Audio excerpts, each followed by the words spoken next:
நகரிலே வீற்றிருக்கக்கூடிய அனைத்து முத்துக்களுக்கும் என் முதற்கண் வணக்கங்களை தெரிவித்துக் கொள்கிறேன். நானும் சில வாழ்க்கை குறிப்பு அவரை பற்றி பேசலாங்கிற எண்ணத்தோடு தான் இங்கே வந்தேன். ஆனால் இங்கே எனக்கு முன்னாடி பேசின தோழர்கள் நிறைய நேரத்தில் அவரோட வாழ்க்கை குறிப்புகளை சொல்லிட்டாங்க. தலைப்பு என்னன்னா, நான் ரசித்த கவிதைகள் தான். அதனால் நான் ஒரு சில விஷயங்களை மட்டும் சொல்லிட்டு கவிதைக்குள்ளே நுழையலான் இருக்கேன். அவருக்கு கவிதை மேலே எந்த அளவுக்கு ஒரு ஈடுபாடுங்கிறதுக்கு உதாரணமாக தான் நான் இதை சொல்ல போகிறேன்.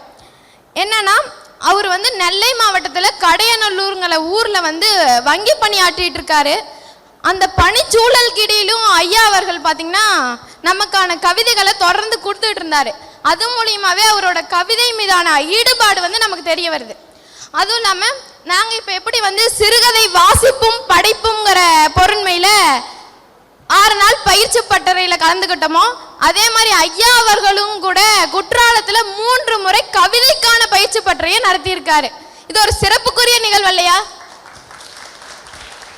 அடுத்ததான் நான் ரசித்த கவிதைக்குள்ள போறேன். ஒரு கவிதையை படிக்கிறவங்களை பொறுத்து அவங்களோட ரசனை மாறிக்கொண்டே இருக்கும். ஒவ்வொருத்தருக்குமே கவிதையை பொறுத்து ஒவ்வொரு வகையான எண்ணம் இருக்கும். அவர் எழுதின கவிதையில எனக்கு என்ன மாதிரியான ஒரு உணர்வு ஏற்பட்டுச்சுங்கிறத தான் நான் இங்க பகிர்ந்து கொள்ள போறேன். தவறி விழுந்த குஞ்சு பறவை தாயை போலவே தானும் பறப்பதாய் நினைத்தது. தவறி விழுந்த குஞ்சு பறவை தாயை போலவே தானும் பறப்பதாய் நினைத்தது, தரையில் மோதி சாகும் வரை.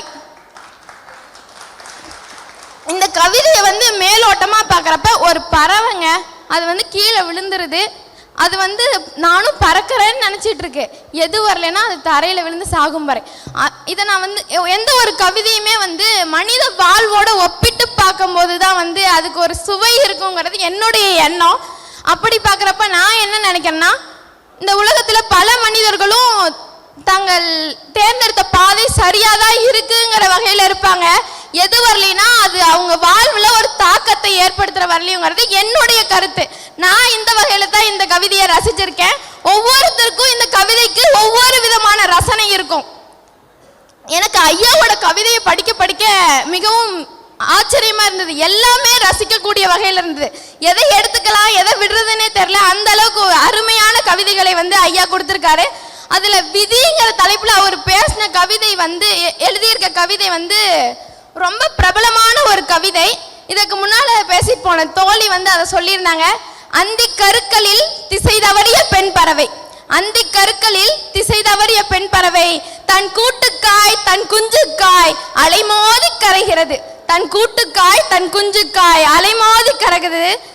எனக்கு அதன் கூடும் தெரியும் குஞ்சும் தெரியும், இருந்தும் எனக்கு அதன் பாசை தெரியவில்லை. இந்த கவிதையில் என்னன்னா, ஒரு பறவைங்க, தாய் பறவை உணவுக்கோ எதுக்கோ அவருக்கு தேடி வெளியில போயிருக்கு. அந்தி மாலை நேரத்துக்கு மேல ஆயிடுச்சு. அதால இங்க வர முடியல. அதோட கூடு எங்கன்னு அதுக்கு தெரியல.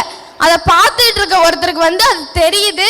ஆனாலும் அவருக்கு அதை எப்படி அந்த பறவை கிட்ட சொல்றதுங்கிறதுக்கான பாசை தெரியலங்கிறது.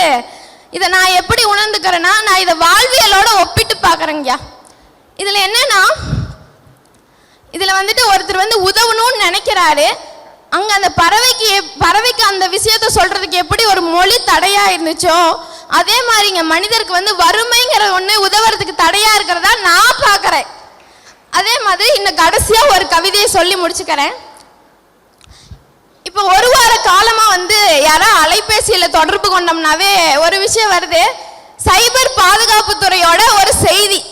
இந்த சைபர் பாதுகாப்புத்துறை என்ன சொல்கிறாங்கன்னா, பலரும் ஏமாற்றுறாங்க, அதனால இந்த எண்கள்லாம் கொடுக்க வேணாம் அப்படிங்கிற மாதிரி செய்தி தொடர்ந்து தொலைபேசிகளை கொண்டே இருக்கு. இதில் ஒரு பறவை என்ன நினைக்குது, மற்ற இது ஏமாந்து போகக்கூடாதுன்னு நினைக்கிற ஒரு கவிதை தான் நான் இங்கே சொல்ல போகிறேன். தோட்டத்தில் வறட்சியின் சாட்சியாய் மீதமிருக்கும் செடியில் ஒற்றை பூ. தோட்டத்தில் வறட்சியின் சாட்சியாய் மீதமிருக்கும் செடியில் ஒற்றை பூ. முந்திக் கொண்ட பறவைகள் தேனறிந்து விட்ட அதை சீக்கிரம் பறி, தேனறிந்து விட்ட அதை சீக்கிரம் பறி. எத்தனை தேன் சிட்டுக்கள் வண்ணத்து பூச்சிகள் எவ்வளவோ தொலைவு பறந்து ஏமாந்து போகின்றன ஐயா அவர்கள் குறிப்பிட்டிருக்காங்க. இதுல என்னன்னா, இன்றைய சூழல்ல மனிதன் ஏமாத்து வர்றதுக்கு பயப்படுறதே கிடையாதுன்னு தான் சொல்லணும். அவ்வளோ இது நடந்துட்டு இருக்கு. ஆனால் வந்து ஒரு பறவை என்ன நினைக்குது அப்படின்னா, ஒரு மற்ற பறவைகள் வந்து தேன் அருந்தி விட்டு அதை பார்த்து ஏமாந்து போயக்கூடாது, எவ்வளோ தொலைவுலேருந்து வந்து பார்க்குது அப்படிங்கிறது எனக்கு ரொம்பவுமே பிடித்தமான ஒரு கவிதையாக இருந்துச்சு. அதே மாதிரி நெடுங்குகை இருளுக்குள் முடிவற்று போய்கொண்டிருக்கிறான், நெடுங்குகை இருளுக்குள் முடிவற்று போய்கொண்டிருக்கிறான், ஓடும் ரயிலில் புல்லாங்குழல் வாசிக்கும் கண் தெரியாத இளைஞன். இந்த கவிதை எல்லாமே எனக்கு மிகவும் பிடித்திருந்ததுன்னு சொல்லி வாய்ப்பளித்து வாய்மொழி கேட்ட அனைவரையும் மனமொழி மேகலாலே வணங்கி விடைபெறுகின்றேன். நன்றி, வணக்கம்.